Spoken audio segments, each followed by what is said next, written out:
Welcome back to the Minuteman Initiative. Today it's going to be me and Jacob, and we're going to be sitting down to talk about formations. Now, this is a topic that we've been really pushing heavy into in our social media platform, but we wanted to just start discussing this in a more long-form setting, so this is something we've been looking forward to recording, and we hope you enjoy the episode.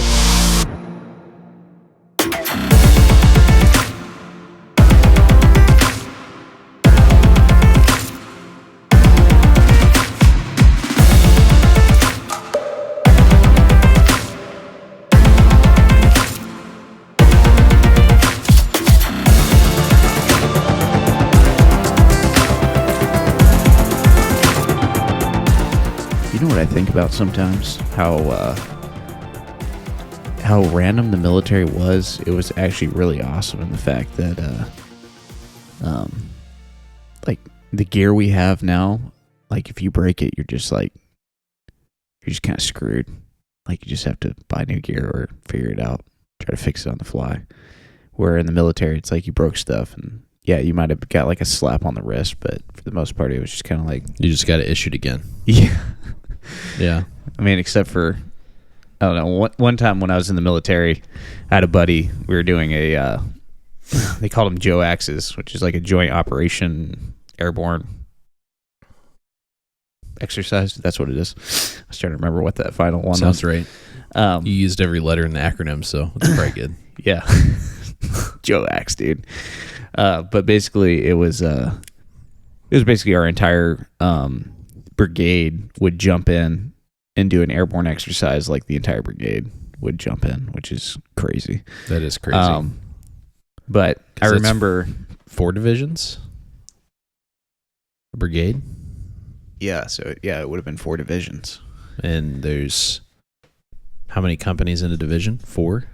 Yeah, it's all 4s. Usually at least 4. So we had Alpha, Bravo, Charlie, Delta, and then we had HHT, so 5. Your headquarters or whatever. Yeah.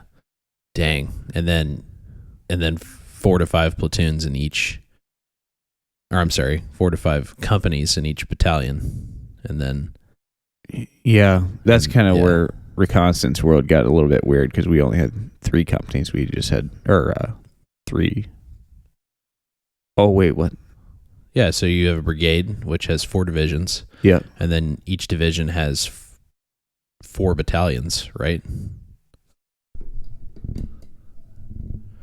Because it's usually like 2, well, at least the way ours was, it was like 2 infantry battalions, artillery battalion, and then like an engineer, probably. I don't know. Or cavalry. Or I never like dug into like exactly like the full. Yeah, and then each battalion has like 5 companies, and each company has. Yeah, dude, it's I know a brigade is thousands of people. Like that's like so when we would jump in, I know that it would be like we had these things called pack sheds, which like when you jumped normally, like if you were just jumping like a couple birds, like you wouldn't even fill the pack shed like hardly at all. But we would use like 5 pack sheds on those things, and there would be literally like they would bring in, I think C7 or either C-130s and C-17s from all over. Like they're not just, you needed dozens of them probably, dude. There's like literally hundreds of birds out on the tarmac when we load it literally up. Would be hundreds. That's crazy. I never did a jump like that. Yeah, we did them all the time. Once a year we did those. But anyways, getting to my story, I was kind of earlier in the chalk, I guess. So fortunately for me, I was jumping in. Like I just was going to jump regardless, whatever happened. Or wait. No. Divisions are higher than brigades, right? Yeah, divisions are way higher than brigades. Oh. Never mind. I was thinking you guys did like every division in the 82nd. I was thinking like all of your divisions that are under the 82nd Airborne. No, that'd be crazy. Yeah, dude. never mind. That's why I was like, dude, it's like thousands of birds. That'd be so many. No, we never did that. So your brigade, yeah. So it's it's multiple battalions. Yeah. Yeah. Okay. Sorry. Yeah. Yeah, that would be crazy. Dude, I was sitting here trying to fathom it. I was will like, say how this, many, though. Dude, you'd be in pack sheds for the rest of your life. I will say this. They usually tied in a like a foreign country into those too that would come in and jump with us, which was cool. It was just like, to kind of help us work with other countries and kind of figure out what other, like, just working together, with our allies. But anyways, did you ever get foreign jump wings? I never did. No. Oh, okay. Which I didn't care about. I wasn't chasing them like some guys were. Like, who chases them? I mean, like, that was just one of those things that I got Canadian ones, and I didn't even know. Like, I didn't know that. I thought, like, because you either have to jump into another country, or have a that has doing a joint operation with a foreign airborne unit, or you have to have your bird completely ran by foreign jump masters.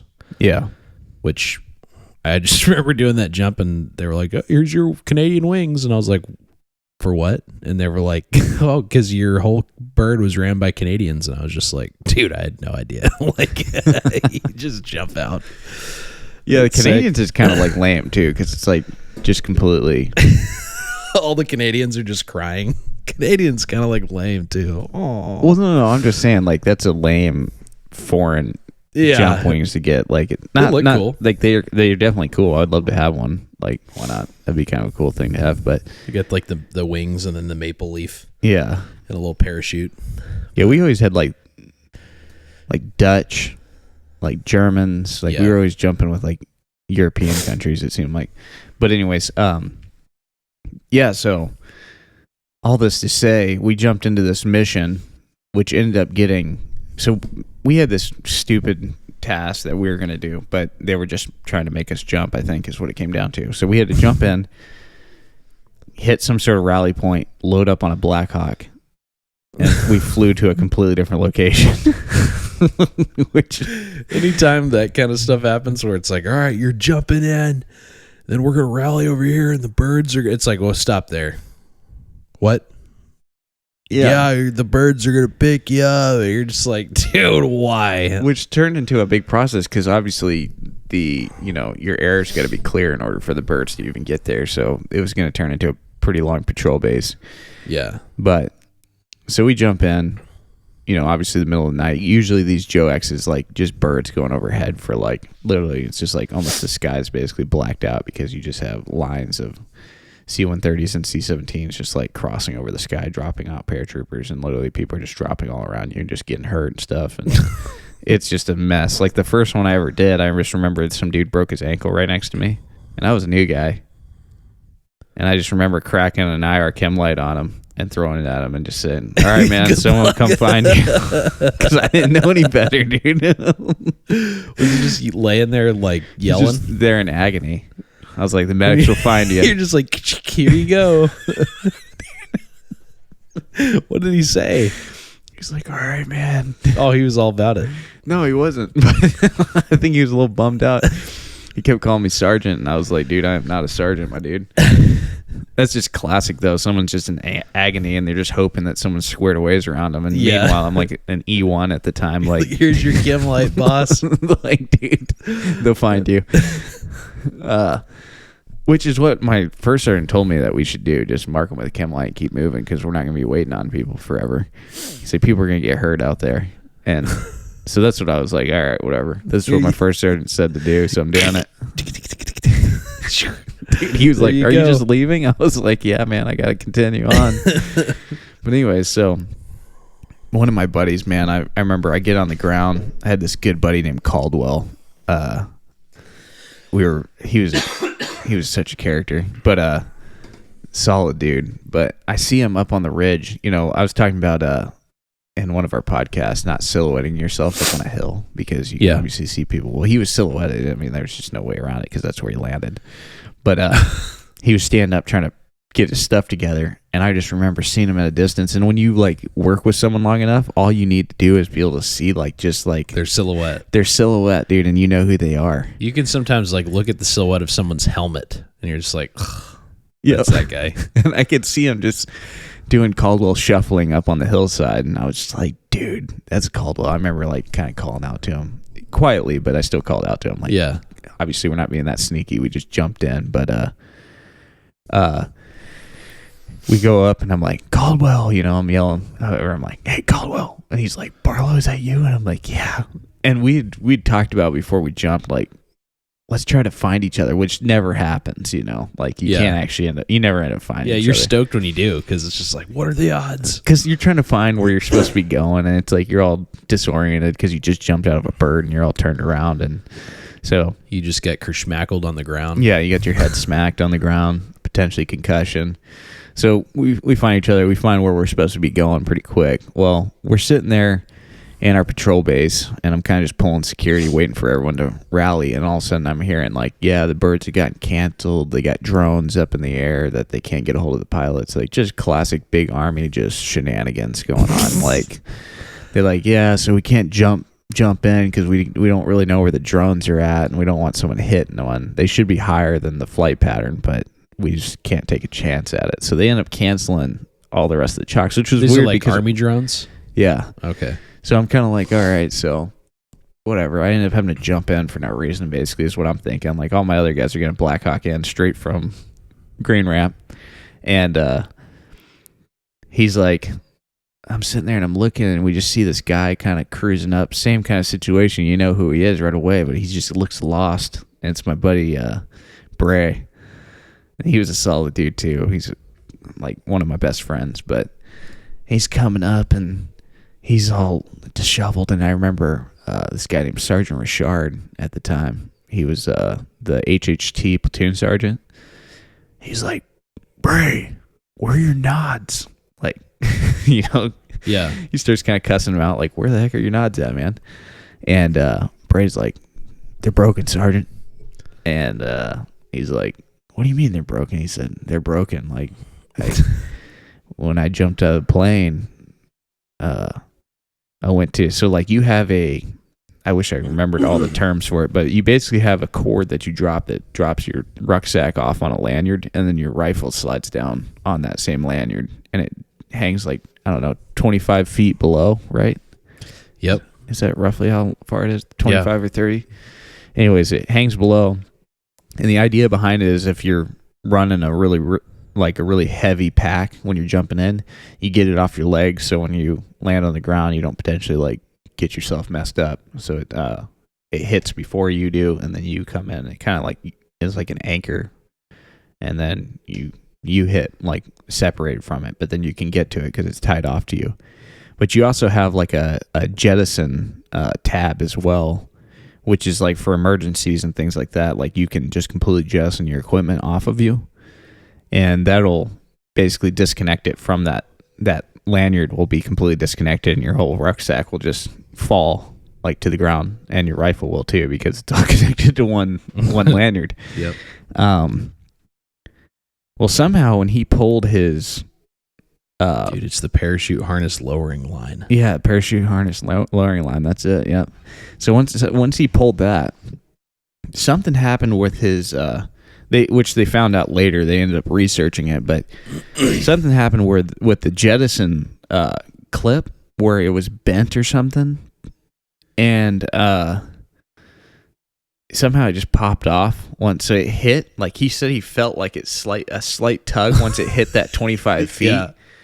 And then it just disconnected completely. Well, oh yeah, and going back, in airborne, you're supposed to do that like, I don't know, 200 feet above the ground. Yeah. Because you start penduluming, you start doing something called penduluming. I can't say that word right now.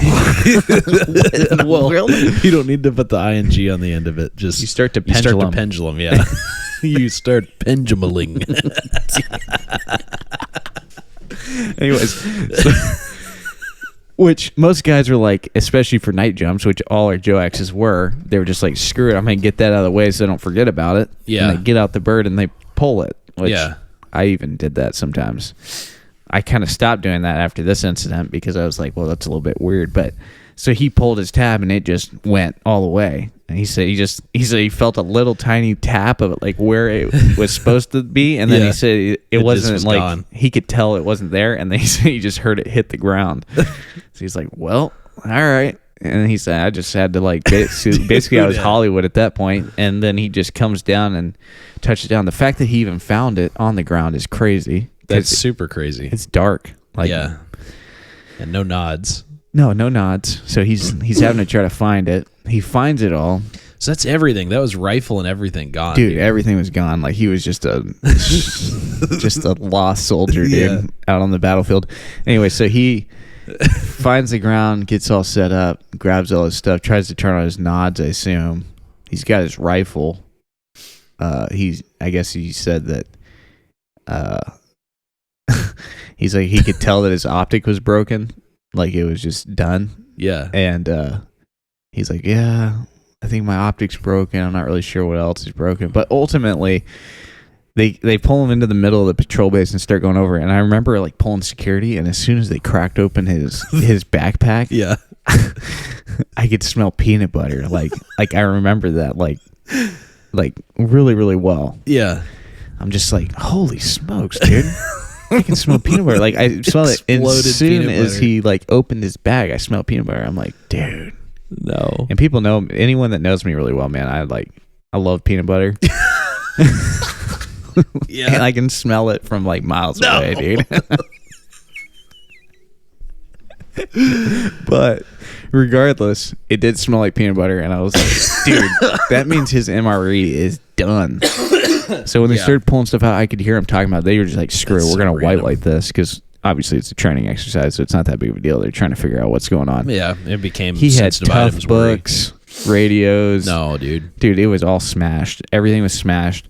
Once they actually once we got out of the field, which he basically just like they made jokes. I remember Sergeant Richard was like, yeah, I'm just going to pull my pocket out and let Bray just hang on to it for the whole rest of the training exercise, because he's basically useless at this point. But anyways, we did the mission. We came back. We figure out, he basically bent his M4 barrel. His PEC 15 was absolutely destroyed. Optic was destroyed. What kind of optic did he have? I think he had an ACOG. Dang, that thing got smashed? Yeah. What? It's amazing. He either had an ACOG or an M68, one of the two. But I mean, I could imagine M68's getting broken, but an ACOG, that's... I think he had an ACOG, because I think he was already in the sniper section at that point. Bray was. What does that have to do with having an ACOG? Well, all the guys ran ACOGs. If they were running their M4s, they had ACOGs on them. Oh. So, for the most part, I don't think any of the sniper guys that were running M4s had M68s on their guns. But anyways, that doesn't really matter. But yeah, so he gets back, tough book. Dude, his ruck was soaked, so like all his clothing got soaked because his camelback exploded as well. No. Which is crazy. Like, that's what happens to your internals if you were to just burn in. Like, yeah, just dude, turn into mush. I mean, if a PEC 15 and an ACOG and stuff like that's just exploding, like just breaking, then it's like, dude. Yeah, and then they tried to charge him for all the materials. It was going to be like so dumb. Like something stupid, quite a few $100,000, obviously, after it's all said and done, like for all the materials, because they thought he pulled his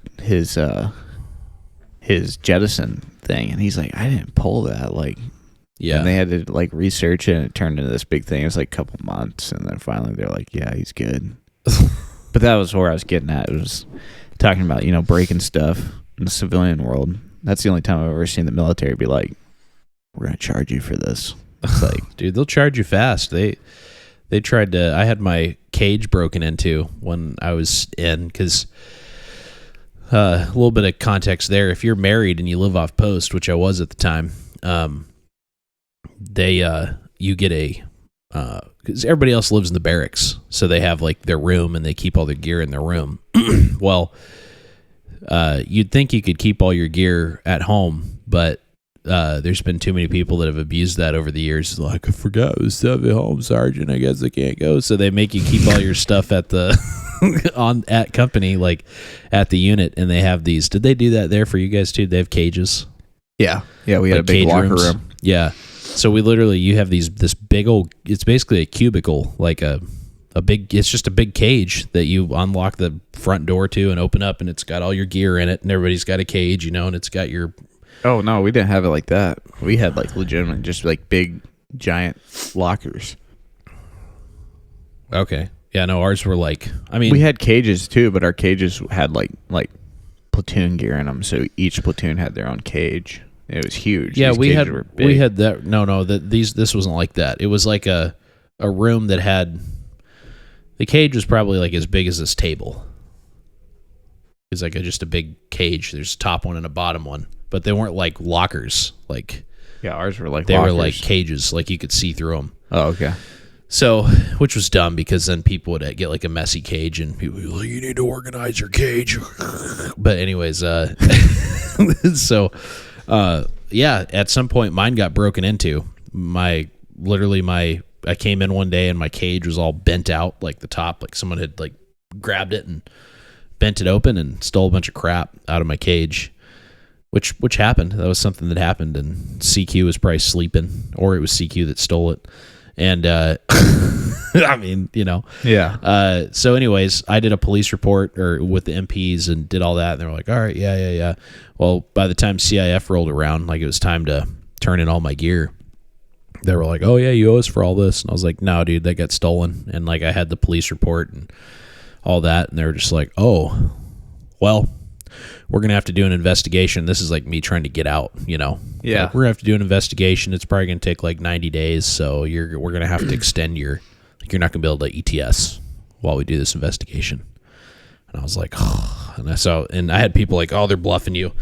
So I like tried to wait it out. But then when it came to that like final week of being in, I was like, what do I owe? And they were like $1,900. I was just like, and I just paid it, which whatever. I wanted to get out. So I didn't want my terminal leave getting cut into. You know? So I was just like, I'm out of here. That's it. But yeah, it was stupid. I shouldn't have had to pay for it at all. But yeah, it is what it is, I guess. Well, anyways, today we're going to talk a little bit about something that I think is really important, and that is movement formations. And so we've talked a lot about patrolling, and we've done some podcasts on reconnaissance and different things like that. And so formations have come up in those conversations and in those podcast episodes. But I think it's really important to understand different formations. I think it's really important to understand what they all are and when to use them. Not necessarily because you need to use them all, but because it's kind of like anything. It's like once you have a good understanding of all the techniques and all the different things you can use, you can cherry pick, and then you have a better kind of idea of what works where and when. Like there's some formations that you might rarely use, for example, and you might use some over the other ones, but understanding all of them I think is important. Yeah, and even from a defensive perspective, I think it's good too, because there's a lot of different countries that use these formations as well. Like it's not like just like this is only America that's using these.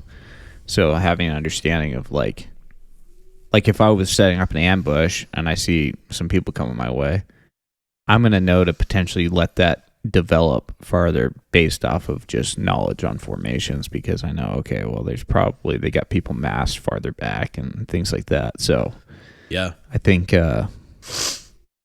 that's important too, and something that people don't really realize. Like, oh, well, that formation sucks. It's like, well, it's still good to know and understand like how it's designed to be maneuvered out of. It's like for sports, you like understand different formations and you understand, okay, yeah, with this setup, they're going to be weak here or whatever. Mm-hmm. So yeah, it's very, very true. I think people can kind of overcomplicate this topic a little bit, and I don't want to try to do that. Like we're going to try to break it down pretty good. If you're a visual learner, or if you just want to kind of like get as much knowledge as you can on it, we've actually done quite a bit of content on this. So on our Instagram, if you don't follow us on Instagram, I would encourage you to do so. I'll link it in the description, but it's dynamic.defense.solutions is our handle on Instagram. But we just did a post series on formations, so you can go in there and click through them, and we've got some really cool graphics that we kind of built up and that explain all these. So I would encourage you to go check those out if you haven't already. But this stuff is just super important to understand, and it really comes down to being as simple as when you're moving around, from one place to another, you don't want to get killed, like that's especially in an environment where you might not be the upper hand, you probably won't have the upper hand. Like if you're in an environment where you're kind of from that Minuteman perspective, where you're like kind of massing together with your bros and you're just kind of trying to be the hero of the universe or whatever, like you're trying to cruise around and take care of your community, and protect your families and stuff. Like it's amazing how easily people can just get smoked just like moving from one place to another. And understanding formations and being coordinated enough to be spread out right and have the proper spacing, have good security and good unit situational awareness is going to keep you alive. You see it all throughout history in warfare. Like people get caught being complacent and just heads down, kind of just wandering, and they just get lit up and just ambushed, or, grenades get thrown in because people are too clustered because they're tired and they're, just tight, not paying attention. Or it's just novices. Like we saw that a lot in Afghanistan. You could always tell, when I was over there, you could always tell guys that knew what they were doing by just how they moved around, how they would maneuver, like if they were engaging you, them compared to just dudes that were just like,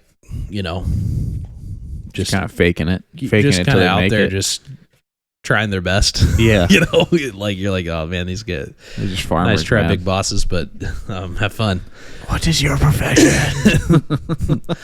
No, I'm just kidding. But yeah, you could tell, and it was pretty clear just by how they walked around and moved together, and and it's probably it probably goes all the way back to how often are those group of people actually like going out and working together on it in like a not actual live situation, like are they actually getting any sort of training at all, or are they just like their training is doing it for real, which is fine. I mean, that's one way to do it, but it's obviously if you have the ability to train prior, then why wouldn't you? Especially with a group. If you have a group, then it's like you should definitely be stomping around the woods with those guys and getting everything dialed in. Yeah, absolutely. Excuse me. Whoa, dude, little pressure change in the old stomach there. Your face is like, what? So something else too to consider, and it's just the good old tried and true MET-TC. And just a quick overview on that. MET-TC is an acronym, and it stands for, it's METT dash for some reason, TC. But it's METTTC. And the M is mission. The E is enemy. The first T is terrain, and it can also kind of mean weather. The second T is troops available. The third T is time available. And the C is civilian considerations. And just a quick breakdown of kind of what that is. So obviously you have your mission. So like, what are you trying to do? Your enemy or threats. It's understanding your known enemy in the space you're in. Are they just having a concert next door? They are. If you hear a bunch of weird like background music, sorry, but our neighbor's just so stupid. Like, I mean, no offense to her. Like, hey, if you're listening to the podcast, maybe turn your music down. But the music's always just crazy loud. Like our customers come in all the time and they're like, you guys have to deal with that next door? Like, yeah, literally every day. And if it's not that, it's just dogs barking their faces off. So anyways, enemy. So whatever your known enemy is in your area of operation, or like possible threats. And this can apply to like environmental, like, like natural disasters and stuff too. Like your threats are obviously like if you're having earthquakes, your threats are like falling buildings and fires, or whatever. So it applies to just threats across the board, but understanding what it is, understanding what you can do against it, how to protect yourself from it, so on and so forth. Terrain and weather, pretty simple. What kind of terrain are you in? Are you in an urban environment? Are you in a rural environment? Are you in the mountains? Are you in swamps? Is it are you in thunderstorms? Is it hurricane conditions? Is it just beautiful and sunny outside? Yeah. You know, is You're it in nighttime? California? Troops available? How many people do you have? How many people do you have in your team? Like, are there two of you and you're just like just army of two, scout sniper role, or are you? You're just two? just like going through the streets. Go back to back. Dude, that game was crazy. Those guys would have died so fast. Yeah, so fast. I don't know, those it reminds me of those two guys that robbed that bank. You remember that? Yeah. Like had those like M60 machine guns or whatever. Yep. Maybe they had I don't know if they were M60s, but they had like machine guns. I think they're AKs. And just tons of body armor, and they just like got in a shootout forever with the cops and just were taking people down. Crazy. I think that's where that game was formed from. Might have been, dude. Like because they were wearing stuff like that, weren't they? Yeah, they were wearing those weird like face shield things that apparently were like, I don't know, some sort of body armor, which is so dumb. Only worked against really weird pistol calibers. Yeah, so troops available. How many guys you got? You know, have you got a few guys? Are you army of two and around, or do you have like 10 guys? You know, do you have 100 people? Like that obviously matters, you know. And you can't spread yourself too thin. And then time, you know, how much time do you have? That's as simple as that. Like, do you have to move across this space like super quickly? Do you got somebody like injured that you got to get back, you know? So time is always important to consider. And then even other considerations like how long is it going to take, you know, like having checkpoints of like, we should be here by this time. If we're not, then something might have happened, you know? Yeah. Because most of your movements, if you're smart, should be done during the night. Yeah. And nighttime's only so long, so that's where time really comes into play. Like, hey, we need to be set up and in position by no later than this time because we're gonna run out of nighttime. Yeah, daylight's gonna show up eventually, and depending on what you're doing, that could mean that you're compromised or whatever. So yeah, you don't want to turn into stone in the daytime. So yeah, let the dawn take you. For those Lord of the Rings fans out there. Anyways, all right, and then civilian considerations. That just basically means a lot of people like get super analytical of this. To me, what this has always meant is neutral, just neutral things in the environment. Mainly people, but like civilians, meaning like who do you know are in your environment that aren't your enemy, but aren't really in support of you either. They're kind of just neutral. They're just there. They're just other people existing in the environment you're operating in. You need to be aware of it. And if they're friendly to you, then that's good, but it's also important to know if they're not. So, you know, both sides of that are very important. Because it plays into like, are they allowed to see us? Yeah. Or I think even if they're friendly with you, it's a good idea just not to be seen in general. Oh, for sure. But, that's kind of where I look at it. Like, I don't know. Yeah. Because you never know. You just don't know. Yeah, you don't. People can be bribed very easily. Like yeah, your or closest threatened. friends can be persuaded to give up information, and you just don't know. So yeah, but yeah, METTC is always something important to consider, and it's going to continue to come up because it's a good, just kind of solid method for planning and understanding things like this. And it's something that's continually revisited. Like as long as you're always thinking in that vein, it's going to be, it's going to help you. Like the military was kind of obsessed with, you know, like constantly giving you that, like that, you know, you'd always have somebody in a leadership position be like, METTC, man, METTC. And you were just kind of like, what? Like, I remember it being like preached so many times and, you know, it almost just got tiresome, but yeah, it actually, if you actually think about it and you have it broken down and you have a good understanding of it, instead of just hearing that word and just kind of being like, oh, there's that word again, you know, every time you think of that or every time it's said, you know, all right, hey, what's the METTC here? it's like a moment to be like, okay, like what are we doing, and go through the whole kind of the whole list of things. So that's always going to apply, and it's something to consider when you're planning on moving or traveling or doing whatever. And it also helps you kind of decide what formation will be best. So definitely. Yeah.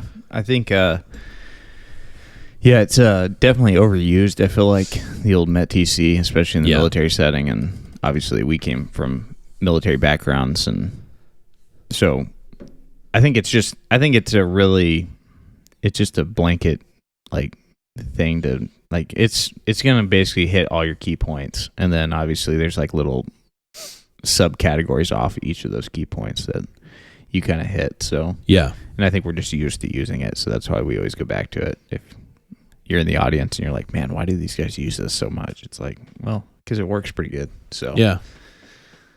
It's a pretty solid tool, and I'll link a little article we have about it in the description if you want to see it more specific or read into it more and kind of build a better understanding of it. But and it can be like kind of repetitive, but again, if you try to look at it, like every time you hear it, like, all right, let me actually think critically about MET-TC for a second, it can be very helpful. So all right, so kind of getting into some fundamentals, just movement fundamentals, before we start talking about specific formations. These are just things to kind of that I think are really important to understand. Yeah, and they're also going to help you make the right decision of like what formation you actually need, and we'll talk about that. We'll get into some of the formations we think are worth knowing. There's a lot. There's like I think we're probably going to cover, like 4 or 5 of them today, that are just kind of main ones that I think you can use pretty often and that you will use pretty often. There's a bunch. There's like echelon to the left, echelon to the right, and like V forward and like all these crazy, and it's just like, all right, shh. And a lot of these formations come from they come from like old doctrine, like old Roman like battalions and stuff like we're that. going that far, yeah. Yeah, no, yeah. Just meant like some of them do. So there's things that definitely work today, and there's things that I'm not saying they don't work, but they might work better for like vehicle-borne operations. So today we're going to be talking more, or we're talking specifically about on foot. We're talking about dismounted operations. Yeah. So with that in mind, we've got some picked out that we think are valuable. So a big one as far as some just basic fundamentals is you gotta stay, if you can, you gotta try to stay in covered and concealed routes. Yeah. So and yeah, maybe this is something you could speak to being from the reconnaissance background, but it's just important to like you don't want to be moving out in the open. I don't even think from a reconnaissance background. From a reconnaissance background, obviously not being spotted, but you don't want to get spotted regardless. And also you never know if ambushes are planted or whatever. It's a good idea to have cover and concealment, at least nearby, especially if you're going to be pulling stops or anything like that, doing seals or anything. Obviously, you want to position yourself in a place. You don't just stop like right where you're standing. It's like, okay, find a good spot that's got cover and concealment, and so that way, obviously, you have cover from projectiles coming your way, and you also have concealment from actually being seen. So yeah, but I think like positioning yourself as you move through the woods is kind of okay, I don't really want to go into that space because it's pretty open. Like, I want to just walk right through that field. Yeah. Unless you just like absolutely have to, and then that's where spacing starts to kind of come into play. But yeah, and I would say another big fundamental, constantly keep your head on a swivel. Like, that's super important. If you're just walking through the woods with your head down and you're like, oh, this sucks, man. It's raining, I'm wet, and I'm cold, and my arm's numb because my rucksack's heavy, and I don't wear my kidney pad because I'm weird, and I don't know how to set up my ruck. It's like, all right, yeah, but like, keep your head on a swivel, like, look around, pull security constantly. Like, it's not something that you should be constantly gathering information, which we talk about in other podcasts, but like you should constantly be trying to gather information. I think you actually talked about like a good way to practice is like just literally like finding stuff as you're moving through the woods, like just to keep your mind active. Yep. But and it's tiresome, like you keeping your brain that alert for a long period of time. It is something that you get tired, like it will make you tired, like mental exhaustion's a real thing, but the more you do it, the better you get at it. So when you're out training and you're out practicing, even if like, you're one of those people, we get people in here a lot that are like, man, I listen to your podcast and it's a bummer because I just don't have anybody to do this with. And that, and that's, this is almost a whole podcast in and of itself, but kind of the point I'm getting to is like, even try this stuff on your own. Like you can train on your own. I'm not saying like it's good practice to just go out on a movement solo, but this is still stuff you can still train yourself, your individual skills in this, like identifying cover and concealment, practicing, like looking around. You can do this in your day-to-day life. Like something else you can do is when you're driving down the road, consciously look at everybody that drives by. Like, I don't know if it's something that I got from the military or what, but I look at almost every single person as they drive by me on the road. Like I look at them in the car and I'm like, who's that? I don't know who it is, but I just look at their face. Like it's rare that someone I know can drive by me without me identifying their vehicle like several hundred feet ahead. I'm like, oh, here comes Steven. And then we'll drive by and we're both just looking at each other like, and Colton and I always swerve at each other. Like we'll start swerving at each other, like from like a mile away. We'll just see each other and just start like, I've always wondered what the people behind us think. Like, what are oh my goodness, there's going to be a crash. No, but we just like swerve at each other and then swerve back into the lane. It's so dumb. Not aggressively. I feel like that sounds like we're just doing crazy stuff out on the streets, but it's not, we live in a small town, people. There's that too, but this isn't like highway action. But anyways, so jumping up on the middle median just to like swerve at each other. I swerved at you. Just smashing through. That'd be epic, dude. Hitting the water, those water things that like soften your blow or whatever. I don't know. I think they just slow you down. To keep you from dying if you hit that corner thing. Yeah. I don't know. I don't drive on highways, so I don't know enough about it. But anyways, so there's things like that you can do, and the more you do it, it's just like anything. The more you do it, the better you get at it, and you just start naturally doing it. Like, it's super important to be observant.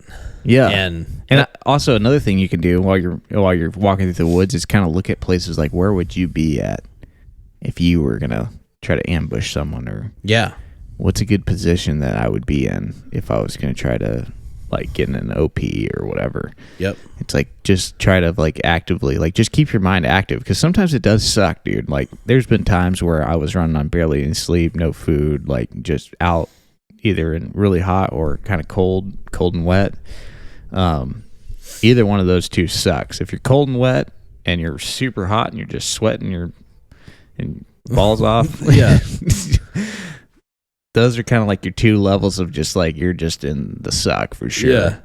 And it gets harder to stay in that and that's sharp mindset, and that's when you're why in the suck. That's where I think training is good for you, because you learn to deal with that. Like training not all training should be hard. Like some training should be like more like fun, bonding moments. Like, and even the military, we had those times where we'd go out and it's like, man, that was actually such a fun field exercise. But then there was other times it was like, dude, that sucked. And I think that's good to have those moments as well, like with your group. Like it can't be all just like, hey, we're going to go out and barbecue and then we're going to go shoot some guns. Like, you don't gain as much from that as if you were like, hey, we're going out, we're going to actually set up patrol bases and we're going to live out of like how we would if we were actually doing this thing for real. We're going to have up and down security. Yeah. It's like that's where you start carving your little boy body off and finding the man underneath, So but yeah. Well, and it's important, like if you can have the, I guess, the intestinal fortitude to put yourself in a really uncomfortable like kind of not fun environment like that in voluntarily, just like this is what I'm doing this weekend, then it's going to be a lot easier to do when you need to do it. Like when you have, because you've been there, done that, man. It's like, okay, yeah. Well, and you've done it involuntarily. And so when it comes time where your motivation is this must be done, that's a strong motivation. And that pushes people out of comfort zones more often than not. Yeah. But if you're already comfortable out of that comfort zone, if you've kind of expanded your comfort zone to be like, yeah, dude, this is nothing. Like I can be out here.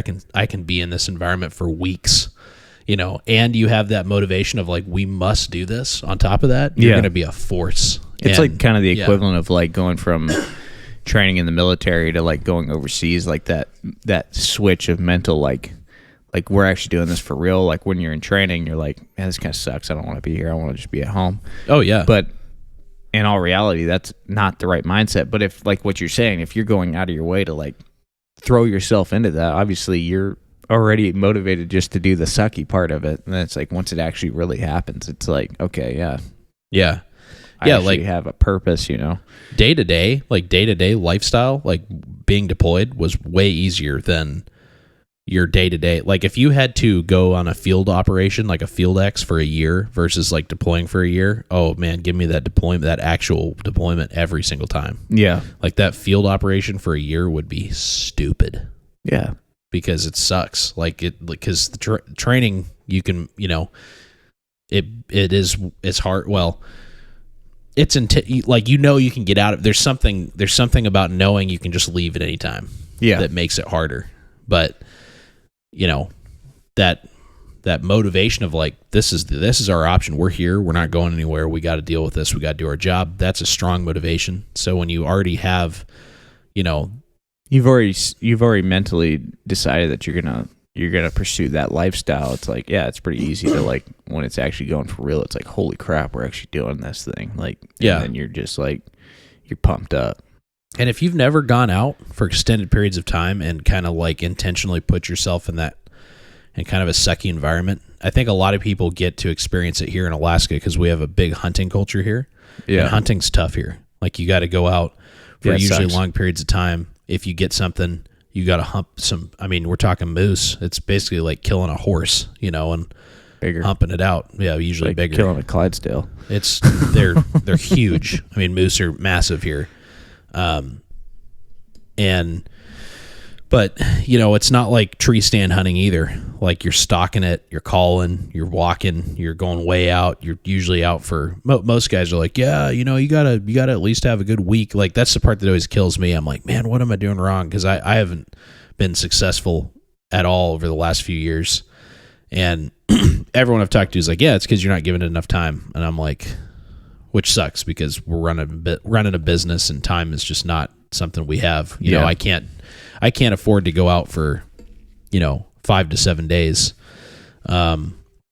Unfortunately, the most I can do usually is like 2 to 3. Yeah. And everyone I've talked to is like, yeah, well, if you get one, you can get one in that time frame, but it's kind of lucky, Yeah. It's like you just keep going out and you might get lucky, But most guys are like, man, if you go out for a solid week and you just like actively hunt this area, then you have a higher chance of getting something. Which makes sense. I mean, your percentages are going to go up the longer you're out there in that area that you're going to find something. But point being, there's a lot of guys that have got to experience it through hunting. Yeah, but I'd say guys and girls. Like Alaska's, pretty. I mean, guys. I guess by guys I mean humans. Yeah, but universally, or not universally, but like all around, Alaska is pretty much built with like kind of that frontierman type people. I would say. It's not everyone. I'm not going to say everyone's like that up here, but I would say at least the majority of people are pretty like exposed to it. Yeah. But here's the difference though. This is my caveat. Just because you hunt doesn't mean that you're capable of enduring super sucky environments. Because when you go hunting, you get to sleep whenever you want. You get tired, you can stop. You usually have good gear. You try to stay dry. Like, I know a lot of people end up getting wet. So that's good, that kind of stuff. But you're also not you're not just voluntarily going into the suck. You have a motivation. You still have a motivation, which is I'm gonna get some meat from my freezer. I'm gonna go, or you're like, dude, craving the also hunt. Hunting nighttime is like, yeah, Irrelevant. sometimes it sucks at night, but it doesn't suck like sitting in a patrol base suck. I can tell you that. Like, you're still in a tent and you've got your eyes closed. Whether you're actually sleeping, your eyes are closed, and that's better than being in a patrol base. I can tell you that right now. Yeah.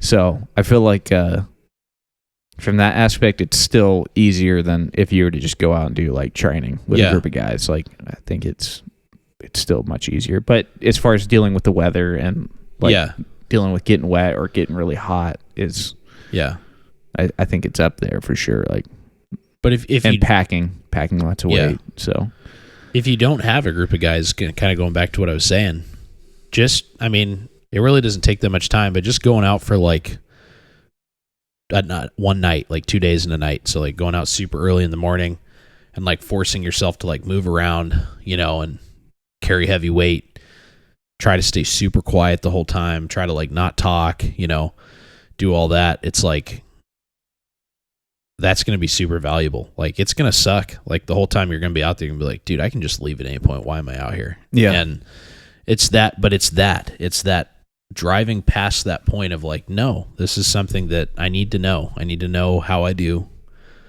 what it is, what I can expect. And those are things that are going to only make you better as an individual. It increases your individual skill. Now, if you do have a team, you should absolutely be vetting your team in this manner. It's something that you don't have to do all the time. I mean, I don't think it's something that you like, all right, guys, every weekend we're going out. I mean, if you're doing that, sick, dude, like that's pretty cool. But, it's just something you need to do every once in a while because it's going to identify weaknesses. It's going to kind of weed out people that might not take it as serious either. You know what I mean? So people that are like, I'd rather stay comfortable at home. And it's like, well, I mean, I hope you change your mind, but and that's kind of how I look at it. It's like, if you change your mind, let us know, but then continue on, basically. Yeah. And, and at some point, if somebody, if you have someone that will never go do that just to see like how their gear works and how they work out there, then why do you think they're going to do it if you really need to? Yeah. That's a good point. Yeah. So it's kind of a tangent, but, anyways, just working the skill of like identifying cover and concealment, staying situationally aware and not letting yourself get complacent. It's kind of funny, Steven, you brought up before, I don't remember which podcast, but it was so funny because it was so true. You said you start to kind of like, there's like sometimes a point where you're sucking so much that like, what'd you say? So you're borderline suicidal or something? Yeah. You basically were like, well, maybe it is better to be dead or something like that. You have to try to fight that sensation because that can creep in. That's usually, from my experience, that's usually lack of food and sleep that gets you to that kind of if you've been place. Like, it's gonna sound crazy, but if you've been to the point where you are like legitimately just like you and your battle buddy are just kind of staring at each other, but you think you're talking to each other, that's when you know you've really done things. You've done great things to your body. Like, and by that I mean no, not at all. Like, you've pushed yourself to a crazy point, because like if you're hallucinating and stuff like that, that's that means you've really pushed yourself pretty hard. Oh yeah.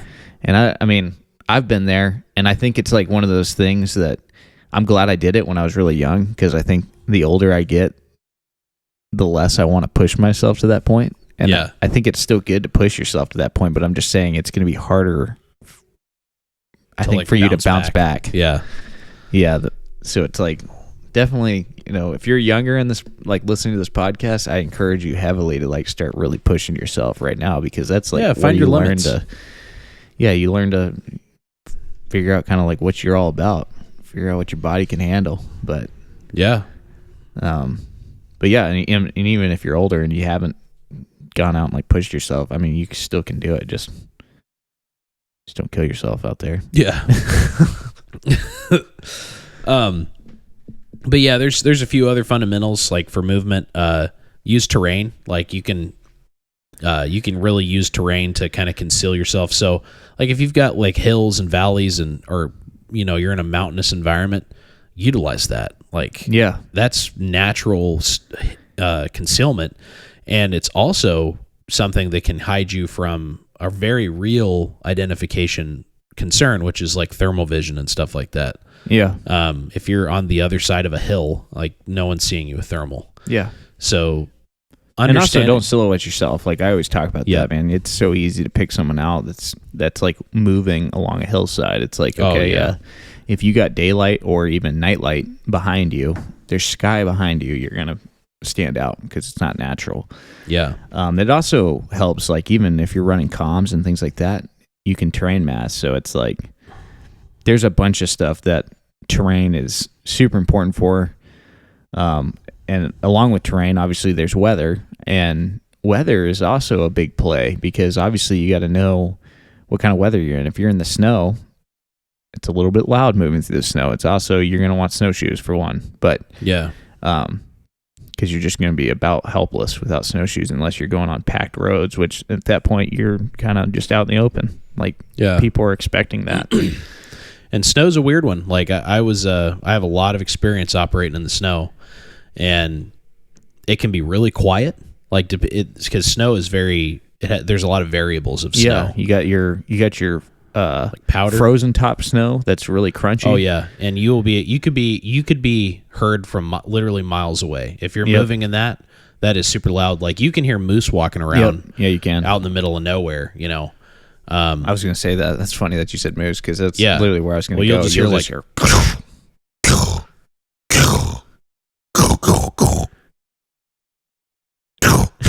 You're like, well, there's a moose out there.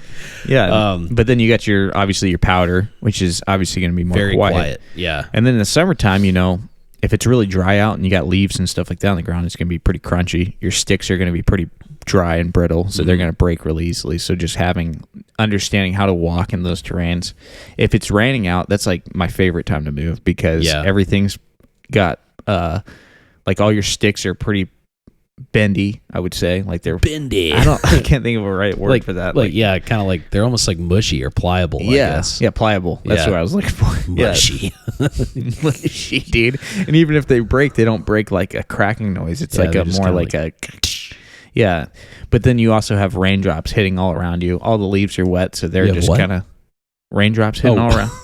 Okay, I thought you said something else. So you have raindrops, so it's like loud. It's like like white noise. Yeah. And everything's wet, so it's like, it sucks to be out in, but honestly, like, that's like the time that if you're moving in the night and it's raining, dude, you can move pretty quick and still stay really like under the radar.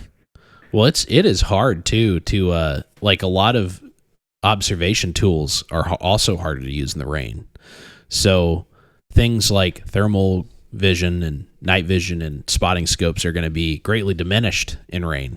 Yeah. As soon as water, there's a lot of products out there that are purely designed to prevent moisture getting on lenses, because it causes problems, and there's a whole industry of products out there and a whole market for that kind of stuff, just because if you've got a bunch of the more moisture you have, obviously the tougher it's going to be to like actually see. It's just like, it's harder to see if it's raining really hard with the human eye versus if it's just clear out, The other thing, and this must just be precipitation in general, but if it's snowing, like heavy snow, also a really good time to move.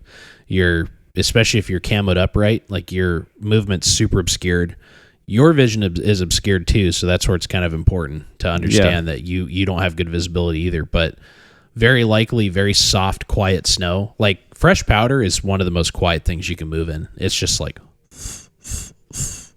you're just like gliding through it, Yeah. But you're not stepping on sticks. Like, you're all insulated above all that, so you're just kind of clouding around, and but. It's on cloud nine. Yeah. And then, if you got big flurries coming down too, it's kind of awesome. You have a lot of concealment. But, so just things to consider that are all part of that METTC. The other thing that's really important to do is you have to maintain, this kind of goes back into situational awareness, but I really want to touch on this specifically. You've got to maintain 360 degree security. Yep. Certain formations are going to be better than others. Yeah. That's just kind of how that works. That's why there's different formations for different environments and situations. But that's a non-negotiable. Like, there's no like, well, sometimes no. Like you, especially as a small unit, like if you're a small team, you have to have 360 degree security. Like you have to have it. And sometimes you got to sacrifice movement speed in order to maintain it. And there's different environments where that might be appropriate and that might not be appropriate. Like if you're in a huge hurry, like something, you have an emergency, like you have somebody that like, this guy's dying, he's bleeding out, we got to get him back or whatever it is, that you have to like, and you got to like sprint, you're like all like freaking booking it, security is going to get sacrificed for your speed, but there still should be a level of it regardless. Oh, for sure. Like your rear guy should still be every once in a while looking back to his 6 o'clock. Yeah. Like, that's the direction that you came from. Yeah. But if you got someone injured, more than likely that's where the enemy's at, is at your 6 o'clock. So yep. Still having someone that's checking it often, is still important, regardless of how fast you're moving. But yeah, for sure. The other thing too is you want to avoid, Stephen kind of already touched on this, but you want to do your best to avoid like danger areas, or like some people call them kill zones. So, and you might be like, what the heck is that? Well, it's actually more obvious than you might think. It's like, so linear danger areas are like big open roads. Those are very commonly used to ambush. Knowing that people are going to travel up and down them because you have ease of movement. Units a lot of times will set up on roads, looking down roads, especially if they have a lot of visibility for a long ways. They can kind of shut down a whole area and really get into like area denial just by setting up on a road. So avoiding roads altogether, if possible, is smart. And if you need to cross a road, crossing it safely and quickly rather than like moving along it is generally a good option. Also, like big open fields, that would be another like kill zone or potential ambush area, or even just an observation area. You want to avoid areas that you could be seen, killed, or basically seen, ambushed, or like detected. I guess that's being seen, but but seen or basically seen or shot at, basically. So whether that's ambushes or just an element that's moving as well, and then they happen to spot you and they start shooting at you, so the other potential kill zones are areas where there's elevated positions nearby and it pierces your canopy. So like if you're moving in a city and there's high elevated positions that you cannot really see well, and you're moving like within range of them, and you're able to see down into the streets and see your element moving around. Or if you're moving in trees, people can look down through like the tree canopy at you from like a hill or something like that. Those are other areas you want to try to avoid or skirt if you can. Definitely. So, that's pretty much, those are just some like basics. Oh, and then Steven mentioned SILS earlier. That's stop, look, listen, and smell. That's like an acronym that's commonly used.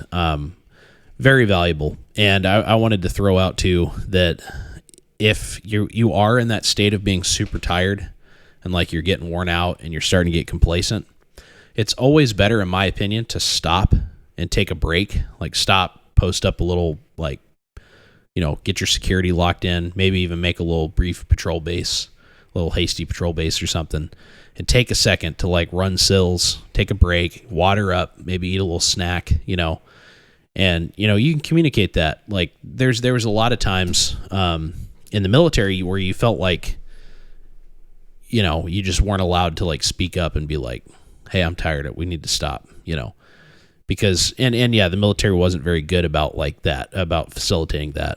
But something that I've noticed from working with like a group of guys is it's okay. Like if you've got one guy that's kind of sucking, it's not going to hurt you, as long as time is okay. Going back to METTC, that time consideration. But as long as your time's okay, and like especially if you're trying to move undetected, like it's fine to stop and like it's a good way to get kind of caught up on your situational awareness too. Mm-hmm. And then you can kind of like reset your mind a little bit and, get a little bit rested and then keep pressing on, Yeah. Yeah, because having someone fall out is potentially, you potentially get in a medical situation there too, like if you got like a heat casualty or something like that. So it's, if you got time, it's not worth pushing a guy past his limit and then him just But also, if you're that guy who's struggling, start getting physically fit because you don't want to be the liability in your group. So and that's another good reason to go out and train, like do some really hard intentional training, because you need it's to all know. about holding each other accountable. Yeah, and I think that's, you got to be willing to take criticism as well from people. If you're truly taking it seriously, you need to be able to have, because they're your brothers and your best friends if you're doing it right. So it's like, that shouldn't hurt your feelings that they're telling you, hey man, like you want to like start hitting the gym with me, kind of thing. And it's like, if they do it that way where it's like, hey man, let's start going to the gym daily or whatever, or let's hit the treadmill, or let's throw rucks on our back and go ruck marching together and things like that. So that's all part of it. You got to hold each other accountable. Another big thing is camouflage. Obviously face paint's a big deal. Have face paint if you're going to be moving around, because your skin is just glistens from the sun and just shines bright like a diamond, dude. Yeah, it does. So make sure you have that. Make sure, obviously noise and light discipline is also a huge deal. Don't be just loud. And that's like not just going back to like walking on the terrain, but that's also going back to like talking, communicating. Using hand and arm signals is so important, I think, because there's so much you can do without using comms and without using your voice. And I think that is like, you're going to keep the lowest like footprint as far as being detected if you're able to communicate with your hands with your group. So coming up with SOPs on how that works, I think is super important for formations and just moving in and out of formations and coming up on linear danger areas and things like that. So everyone's kind of understanding what's going on, and that takes time too. That's, you can have the SOPs all day long, but if you're not going out there and actually like going through the steps and physically, I don't feel like you actually are learning it. So no, I agree. Well, do you want to get into some formations? Start talking about a couple formations that you can use and what they're good for? Yeah, let's do it. So we can talk about staggered columns, I guess. That's a good one to start with. I think staggered columns. So quick explanation. And by the way, I'll have I'm going to have a link in the description. I'll have a link to our I'll have a couple different links to our blogs. By the way, in most of our descriptions, if you scroll all the way down past the in this episode, it'll have like a little write-up. If you scroll down past that, I usually have stuff linked that'll bring you to some like educational sources. Sometimes we put YouTube videos in there and stuff like that. But so for example, in this one, I'll have one to some of our blogs, one on METTC, one on formations. So you can go down and get some visuals on some of these. And again, I'll bring up, we did a pretty good write-up and explanation on our Instagram as well. But so the stagger column is basically a line or a column of like everyone's in a column heading in, a direction, and then they're staggered. So they're alternating kind of left and right back. So let's say you have a guy like starting on the left side, moving back at a diagonal line. You'll have another guy on the right side, and then it alternates all the way back for however long your unit is. Serpentines back. Yeah. And it's a really good formation. It's a very widely used formation. It's pretty versatile. It's more commonly used for like maintaining pretty good security. Like you actually get pretty solid security out of it. It's pretty easy to maintain 360-degree security for the most part. I think you sacrifice a little bit of engagement capabilities. Like you have to maneuver your guys around a little bit to engage threats. Like you can't just stop and engage all from like where you're standing, like you can with like, let's say the wedge, which we'll talk about in a little. I think we'll talk about it next. I think 360 degrees wise, like equal levels of firepower heading in all directions. That's what the staggered columns has. Where the wedge, I feel like, is like very directed. Your enemy is more than likely in the front, and I feel like that's where the wedge does so much better. Is because you are going to get absolutely more firepower toward the 12 o'clock. Yeah. But yeah, the staggered column's really good for like roadways. That's kind of what it was mainly intended for, like moving an element down a roadway. Now we just talked about it, and you don't really want to do that. But it also works really good in urban environments, like where you've got nothing but alleys and roadways and paths and hallways and stuff like that. Works really good there. You kind of take over that path that you're on, and it actually also works really good in like moderate vegetation. So if you're in super thick vegetation, it might not be the best. You're gonna end up kind of more in a file, or just like what some people would call just a column. But the staggered column is really good in kind of moving quickly through the woods. It does a pretty good job at that. It does.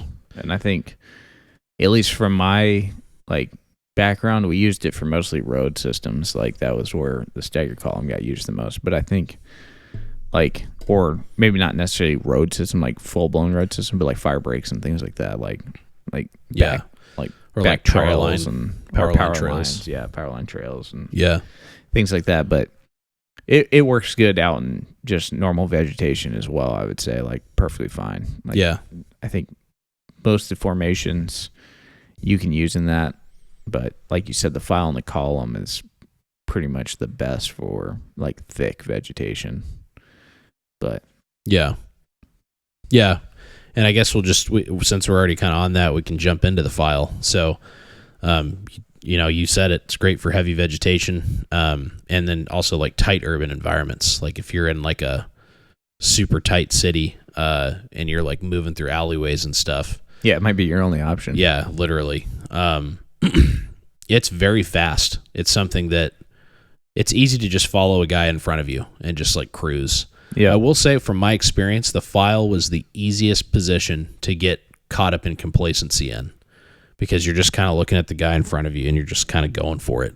You're like, oh yeah, he's leading the way. Just like, they've got me covered, just ducks in a row, man. That's basically what it is. And it's kind of hard because it's like, you're kind of almost alternating. Like if you're in the middle of the file, it's like, okay, does he have left security and I have right? Or are we like alternating back and forth? So like actually have an understanding of like whether that's an SOP or that's something that's communicated or whatever. But that your needs to be established. Your security kind of gets weird sometimes in the file. Yep. But yeah, and that's another thing actually you brought up that kind of reminded me, but like it's kind of going back to the disciplines of formations, like making sure that you can at least see the guy in front of you and you can at least see the guy behind you. Yeah. Not getting so spread out that you're like, I don't know where that guy's at, because hand and arm signals don't do you much good if you're that spread out. Yeah. But you don't want to be any closer than like 5 meters, because that's where you get in that grenade range. Stacked up just nut to butt for no reason. Like that would be just gonna get killed, taken out by one machine gun swipe or one grenade. Yeah. It's the file or column has it's got relatively low security to your rear and to your front, because you only got one guy covering that. Your flanks, it's still not great, because that front guy and that rear guy are so focused on front and rear security, they're not able to do too much to your sides. And then if your middle guys are discombobulated and they don't know which sides they're pulling security to, which there's not really an excuse for that. Like this is another reason to get out and train. But I'm just saying, like, it happens. Like I've literally seen guys like that. I've seen that in training where guys are just like, they're not even looking off to the side. They're just like walking, just like heads down, just for sure thinking about what they're gonna have for dinner or whatever. I don't know what they're thinking about. Yep. It also offers kind of low engagement. You have to basically maneuver out of the file in order to engage front or back. Sides are great. Like you can just turn to your side and burn, but you have to maneuver a little bit if you got 12 o'clock engagement or 6 o'clock engagement. Definitely. What about the wedge? The wedge is a beast, but we're obviously a little bit biased toward it because it's like, I love a good I wedge. was about to say, it's like the infantry's golden standard for formations, but at least United States infantry. Yeah. It does really good. It's solid. I would say that its rear security, I think some people forget, like, because if you're on that tail wing, because basically it's like a flying duck formation, like it's like a big flying V. Yeah. But it's usually like you got your team leader or whoever's your point man up front, and then you got your squad automatic rifleman over to the left. Well, it doesn't have to be the left. It can be the left or right, but whichever side he's on, then you have your other two team members on the opposite side. And they're kind of all staggered at that 5 meters, going off in like a V shape.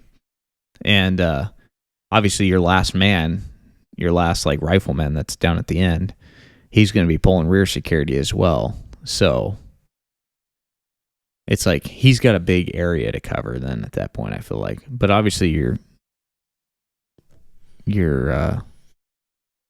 like saw gunner or whatever, if you have saws, which if you're just a normal person, you probably don't have one, but it'd be cool if you did. Yeah. Good for you. Try to get one. No. Yeah. He's going to pull rear security a little bit too as well, but it's like, because obviously you have intersecting like firing quadrants, I guess. Like obviously all your sectors of fire are going to intersect a little bit. So, but it's an absolute beast. Like you can spread it way out and really disguise the amount of numbers you have, and which is such a powerful pretty much part of it. You can, from engagement point of view, like you can pretty much react in any direction perfectly. Yep. Like it's gonna line up perfectly. Like there may be like one guy that can't shoot depending on where it's coming from, but that's about it. Like pretty much your whole team is able to shoot from their current positions. Yeah. Really, it's in my opinion, one of its only cons is it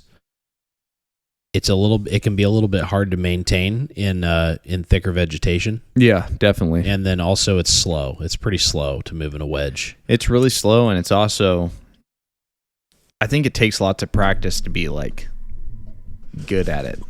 I think so too, and I think a lot of it's a lot of the negativity surrounding the range surrounding the wedge comes from people that just haven't practiced it a lot and haven't really actually got a lot of experience using it often and seeing how well it works. Yeah. Like we did so much force on force stuff, and like train ups and stuff like that when you do a wedge well, you can catch some people off guard. It's also really hard to identify what a wedge is. And that sounds weird, but if you're looking at a team moving in the wedge, it is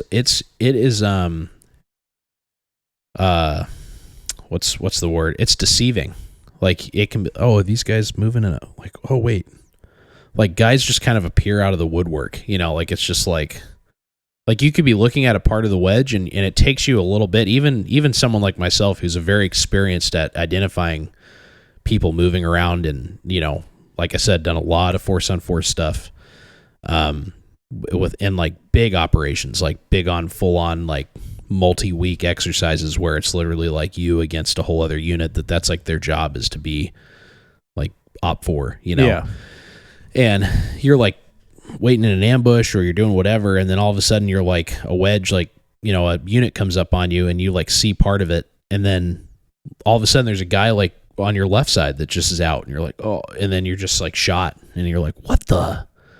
And then they come up on you, and they do their like, then you're dead, but you're not because you're alive and you're just laying there and you're just like, oh, there they are. They were in a really wide wedge, and that was you get confused. Like I remember I'm thinking of one time specifically that we got like smoked by these dudes like cruising up all secret in a wedge, and we were playing op 4, And we're like, what in the world? Like, we thought we had such a good ambush, but they just had such a like spaced out wedge, and they had so much control. They were moving real slow, and like a couple of the guys didn't see me, and I was like, oh yeah, we're gonna get these guys.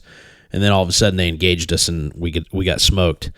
And I thought it was the Bravo team. I was like, oh, the Bravo team came around and got us. But it was just all the Alpha team. They were just like super spread out, and they just had like the squad leader was like up in there too, so it was like kind of a plussed up wedge. But Yeah. and then the Bravo team like came up later, and I was like, dude, those guys like they were moving slow, and like I don't know. But that goes back to METTC, man. If you got time, there's no reason to, for one, smoke everyone, or for two, expose like your whole element because you wanted to move a little faster. Yeah. And from that same exercise, I'm thinking about all the teams that we like took out, like the teams that, because again, we're playing Op 4, all the teams that were like, or the units, I guess, the groups that we just easily ambushed and killed were moving in files. Yep. They were just kind of like, heads bobbing around, and we just smoked them, and they were done, and they got yelled at, and like, I was complacent, because usually anywhere there's like an ambush point like that, you usually have a first sergeant or something like observing to see how they do. And then it's their first sergeant too. Yeah. Like the unit they got smoked. You embarrass them, and then their first sergeant's like all pissed off. And yep. So yeah, but it's good. It's a good learning. I mean, they're good learning tools. And that's anecdotal, so I'm not using that to be like the wedge is the best for everything, because it's not. It's absolutely not. Like if you're in thick vegetation, you're gonna have a really hard time. Yeah, and going back to, if you just like, those guys sound like they were pretty solid dudes that probably trained the wedge quite a bit. Like if they're rolling that spaced out and able to actually effectively move in it, that means that they've rehearsed it quite a bit, and like it was actually the scout platoon. Yeah, it was the scout reconnaissance platoon. So yeah, those guys were. Yeah, we did wedges a lot, man. I'm just saying, like we rocked the wedge, but we also hop down into a file if you're going down into like the trenches, man, like something super thick vegetation. Like it's like, nah. Oh yeah. We ain't getting separated. But I mean, as soon as you get up out of that, you're back into the wedge again. So it's like, yeah, the other thing I'd say about the wedge is if you don't have a squad size element, it might not be the best. So if you've got a really small group, like 4 guys or something, then staggered column is probably going to be better, or like a diamond, which talk about diamond in a second. But yeah, like the wedge might not be. The wedge is really good if you got like 10 dudes, like between 9 and 15 guys or something, like right around in that area. Maybe even 8. Like if you got 8 guys, you could probably wedge around like beasts. But that'd be like the minimum. Yeah, it's the wedge. I think for like a 4 or 5 guys, I think you can use variations of it. Maybe explain that too, like Alpha Team, Bravo Team, basically like how that would work. It's not like it's like the V just keeps getting larger and larger. Oh, right. It's like basically you have 2 Vs that are. Mm-hmm. You got one that's tailing. Yeah, it's kind of what I mentioned earlier. You got like a Alpha. I mentioned the Bravo team, so you've got a lead team, which is usually considered the Alpha team. Yep. And they're leading the way. They're navigating. They're handling navigation. They're heading on the right track. They're, set up to be, they're set up in a manner to where they're going to basically hunker down and return fire. So like they're going to react to contact and start engaging whatever threat. And then your Bravo team trails behind, and generally pretty far behind. I like to keep that second team. The farther back, the better. Away. Honestly, like as long as you can still visually see each other, I think that's important. Like your lead of your Bravo team, as long as he can see like at least one of the guys. Yeah. But that's where that kind of like that squad leader position that's kind of tied up in the middle is kind of beneficial, because you can even push your teams even farther apart, because you're able to kind of get another individual basically to space it out farther. Yeah, and kind of help control both sides. But yeah, so your Alpha team will be, in a perfect world, reacts to contact, returns heavy fire, and in the midst of all that, like pretty much simultaneously, you have communication going, and your Bravo team is the team that actually flanks the enemy. So you go around to the flank, or the Bravo team's kind of like the kill squad. Like they're going to come in and hopefully like engage the enemy from a position they weren't expecting, like a flank, and push through and destroy them. So that's the benefit of having enough guys. And you really can't, I mean, I've had people ask, well, could you do like a 2-man team and a 2-man team behind? It's like, man, it just gets really tough because 2 guys running their guns is not very effective. Like it's all dependent. I mean, if you're like out there fighting against like one dude, looters or something, you know, and they're just, I don't know, like they're just kind of raping and pillaging, I guess. Like maybe if you train really good, but you know, and it's just like idiots just that you're just trying to stop and they try to engage you for some reason. This is such a weird hypothetical, but this is like Fallout stuff, dude. It's just like, you know, they got super mutants out there running around and you just, you know, go into your vats and pause time and engage them. No, dude. Where was I going with this? Yeah, so anyways, I've been asked, can you do it with like, you know, 2 guys and then 2 guys back? I mean, maybe you'd have to play around with it. I think really that 4 or 5 man, you know, you kind of stick to one. You're like a team, so you stick to like one formation, and then. But if you have, you know, 8, you know, between 8 and 10, or maybe more, then it's like you can start expanding into having some like other teams, you know, and then you can start practicing like being able to flank and different SOPs are for that. Yeah, and that stuff we'll get into at length later. I'm sure in other episodes, but yeah. Yeah, so another one too that's good to know is the diamond, and it's basically exactly what it sounds like. You've got a lead man, you've got, you know, kind of like angling off of that lead man back. You've got a left and right, and then you've got a tail. So it's basically like it's like a stagger column that's been like shifted. Yeah. It's so similar to the stagger column, and a lot of people just say, like, you know, you might as well just move in a stagger column. And it's kind of funny because if you move in a diamond like through the woods, it almost always, in my experience, turns into a stagger column. It just kind of like kind of becomes one. Yeah. But I'll say moving around in streets, like trying to move quickly and maintain good security and like kind of in a more urban environment, the diamond is pretty effective. I think it works pretty good. Yeah. Yeah, side to side security and then front and back pretty well. Yeah. Locked in, and you actually know like without talking, you know which side is yours because you're on that side. You're on that side, yeah. So yeah.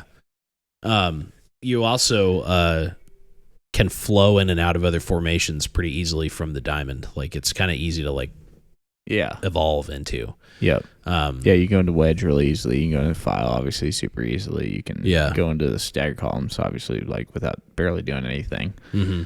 You can stack up on doors super easily out of the diamond. You can do pretty much anything. Yep.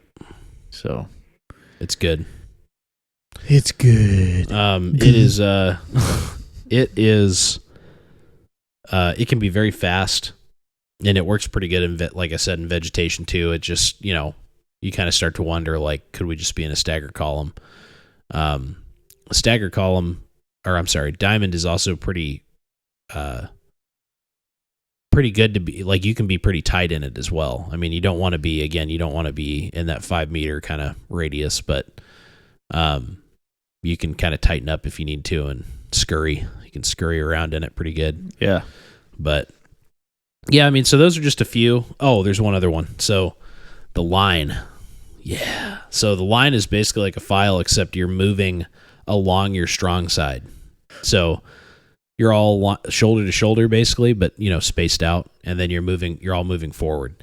Best used for clean sweeps. Yeah. No, I'm just kidding. Police calls. Yeah, police calls. Yeah. No, lines it is a specialty formation. I think they're used for, like, if you're in a formation and then you take contact and you're reacting to contact, all of your guys can get on line. So if you're in something like a staggered column moving forward and you take 12 o'clock engagement, you can all, like, branch out and get on line.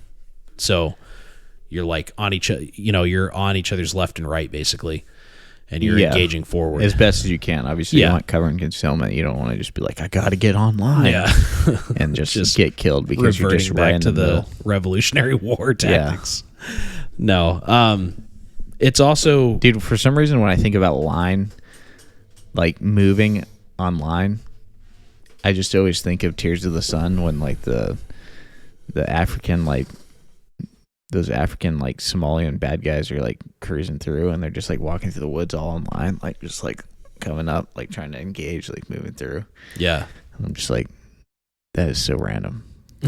They could just get killed so easily. Was it Somalia? Where was that? I thought it was in Somalia. I don't know. Maybe.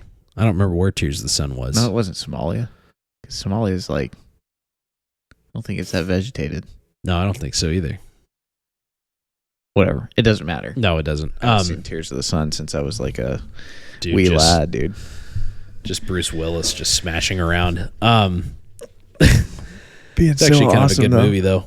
Actually, you can see pretty decent formations in that movie. Weirdly enough, They do a pretty good I was about to say. I think I break contact. In Yeah, they do. it. Yeah. It's a little Hollywoodish, but It's definitely Hollywood. But what isn't Hollywood? Like if it's a Yeah, it's movie, it's true. Hollywood. But yeah, the line is definitely, like I said, it's more specialty. Like it's also used for like pushing through an objective. So like if you're trying to like mask over an area and like move through it with like 100% forward 12 o'clock security of like the direction of travel, then the line can be pretty good.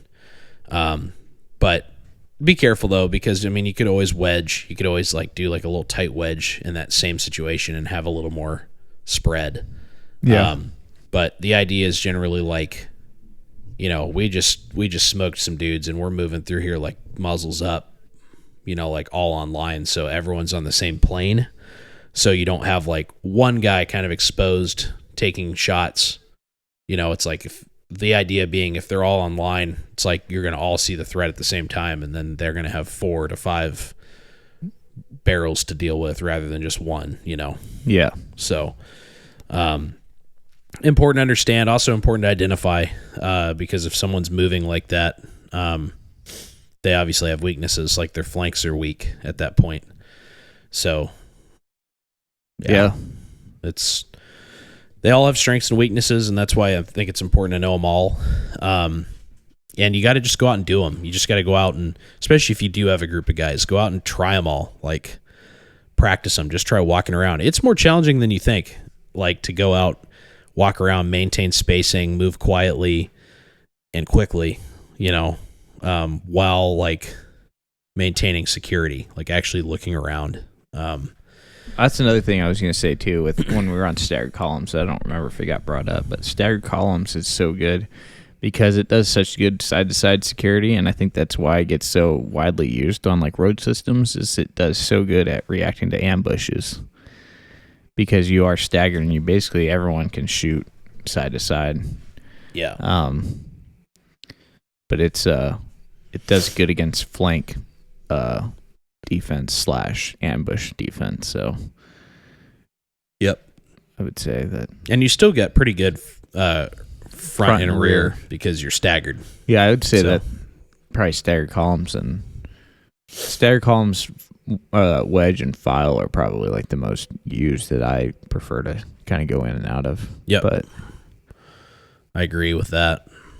Obviously line gets used, but that's like for like contact situations. Yeah, specific situations. Yeah. Yeah, that's pretty much, I mean, that pretty much wraps up kind of all we wanted to talk about as far as formations go. Anything else you were kind of wanting to add on that? I just can't, like, obviously I've kind of been drilling on it all the way through, but like, just, you got to get out there and you got to do it. Like, I would say that's the best piece of information I could tell you. Like, you can sit here and you can watch videos and listen to people talk about this stuff and look at diagrams and all this random stuff that people put out there as far as media is concerned. But if you don't physically go out and do it, I don't think you're going to be very good at it. No. Because I've seen guys who like have researched it really well and then go out and then it's like they just are ate up. So